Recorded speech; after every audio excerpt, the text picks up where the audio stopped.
ನನಗೆ ಹೆಸರುಗಳು ಗೊತ್ತಿಲ್ಲ. ನನ್ನ ಅಧ್ಯಕ್ಷರು ಮತ್ತು ಎಲ್ಲ ಸದಸ್ಯರು ಕೂಡ ಈ ಒಂದು ಕಾರ್ಯಕ್ರಮಕ್ಕೆ ಆಗಮಿಸಿ ನಮ್ಮ ಎಲ್ಲ ಶಿಕ್ಷಕ ವೃಂದದವರಿಗೆ ಕನ್ನಡ ರಾಜ್ಯೋತ್ಸವದ ಶುಭಾಶಯಗಳು ತಿಳಿಸ್ತಾ ಸಿಹಿಯನ್ನು ಹಂಚಲು ಬಂದಿದ್ದಾರೆ. ಅವ್ರು ಹೇಳ್ದಂಗೆ ನಾವು ಇರ್ತಕ್ಕಂಥದ್ದು ಕನ್ನಡ ನಾಡಿನಲ್ಲಿ ನಾವು ಮುಖ್ಯವಾಗಿ ಮೊದಲು ನಮ್ಮ ಮಾತೃಭಾಷೆಗೆ ಗೌರವವನ್ನು ಸಲ್ಲಿಸಬೇಕು. ಮಾತೃಭಾಷೆಗೆ ಗೌರವವನ್ನು ಸಲ್ಲಿಸಿದಾಗ ನಾವು ಭಾರತಾಂಬೆಗೆ ಗೌರವವನ್ನು ಸಲ್ಲಿಸಿದಂಗೆ ಆಗುತ್ತೆ.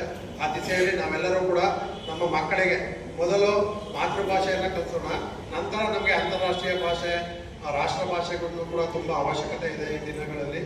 ಮೊದಲು ಮಾತೃಭಾಷೆಯನ್ನು ಕಲಿಸಿ ನಂತರ ಇತರ ಭಾಷೆಗಳನ್ನ ಕಲಿಯೋಣ ಅಂತ ಈ ಸಂದರ್ಭದಲ್ಲಿ ಹೇಳ್ತಾ, ಈ ಒಂದು ಕಾರ್ಯಕ್ರಮಕ್ಕೆ ಆಗಮಿಸಿರ್ತಕ್ಕಂಥ ಎಲ್ಲ ಕಾವಲು ಪಡೆಯ ಅಧ್ಯಕ್ಷರು ಮತ್ತು ಎಲ್ಲ ಸದಸ್ಯರುಗಳಿಗೆ, ಪದಾಧಿಕಾರಿಗಳಿಗೆ ಎಲ್ಲರಿಗೂ ಕೂಡ ನಾವು ಇಲಾಖೆ ಪರವಾಗಿ ಅಭಿನಂದನೆಗಳನ್ನು ಸಲ್ಲಿಸ್ತಾ, ಮಾನ್ಯ BO ಅವರ ಒಂದು ಆದೇಶದ ಮೇರೆಗೆ ಈ ಒಂದು 10 ನಿಮಿಷ ಈ ಒಂದು ಕಾರ್ಯಕ್ರಮವನ್ನು ಮತ್ತೆ ಬಿಡುವಿನ ನಡುವೆ ಅವಕಾಶ ಮಾಡಿಕೊಟ್ಟದಕ್ಕಾಗಿ ನಿಮ್ಮೆಲ್ಲರಿಗೂ ಕೂಡ ವಂದಿಸಿ ಒಂದು ಸಿಹಿಯನ್ನು ಅಂತ ಇದ್ದಾರೆ. ತಾವೆಲ್ಲ ಪಡ್ಕೊಂಡು ಎಂದಿನಂತೆ ತರಬೇತಿಯಲ್ಲಿ ಭಾಗವಹಿಸಬೇಕು ಅಂತ ಈ ಸಂದರ್ಭದಲ್ಲಿ ನಾವು ಕೇಳ್ಕೊತಾ ಇದ್ದೀವಿ.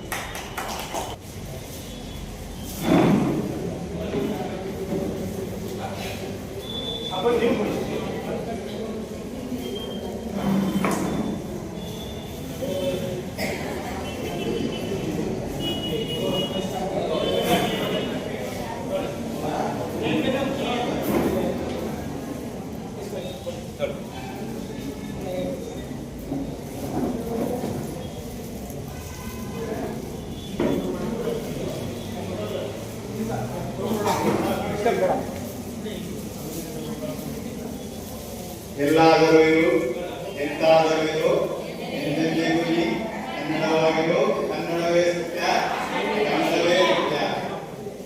ನಮ್ಮ ಕನ್ನಡ ಭಾಷೆಯನ್ನು ನಾವೇ ಶ್ರೀಮಂತಗೊಳಿಸಬೇಕು. ಸಾಕಷ್ಟು ಶ್ರೀಮಂತಗೊಳಿಸಿದ್ದಾರೆ ಕವಿಗಳು, ಸುಧಾರಕರು, ಸಮಾಜ ಸುಧಾರಕರು ಎಲ್ಲರೂ ಕೂಡ ಈ ಒಂದು ಕರ್ನಾಡಿನಲ್ಲಿ ಜನಿಸಿದ್ದಾರೆ.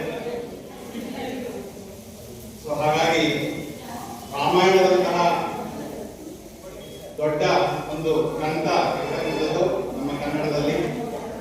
ಮೊದಲು ಸಂಸ್ಕೃತದಲ್ಲಿ ಇದ್ರೂ ಕೂಡ ಅದನ್ನ ಕನ್ನಡದಲ್ಲಿ ಕುವೆಂಪುರವರು ತುಂಬಾ ಅಚ್ಚುಕಟ್ಟಾಗಿ ಪುಟಾಣಿ ಮಕ್ಕಳು ಕೂಡ ಕಥೆಯನ್ನು ಓದಲು ಅರ್ಥ ಆಗಬೇಕು ಆ ರೀತಿಯಲ್ಲಿ ಬಾಲರಾಮಾಯಣ ಹಾಗಾಗಿ ತಿಳಿಸಿದ್ದಾರೆ.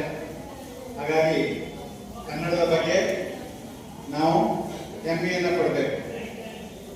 ಯಾಕೆಂತಂದ್ರೆ ಅಮೆರಿಕಾದಲ್ಲಿ ಇರ್ತಕ್ಕಂತಹ ಒಬ್ಬ ಶೈಕ್ಷಣಿಕ ಮನೋವಿಜ್ಞ ಅಂತಂದ್ರೆ ಡಾಕ್ಟರು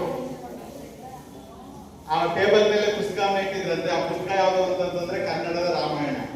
ಅಲ್ಲ ಸರ್, ನೀವು ಯಾಕೆ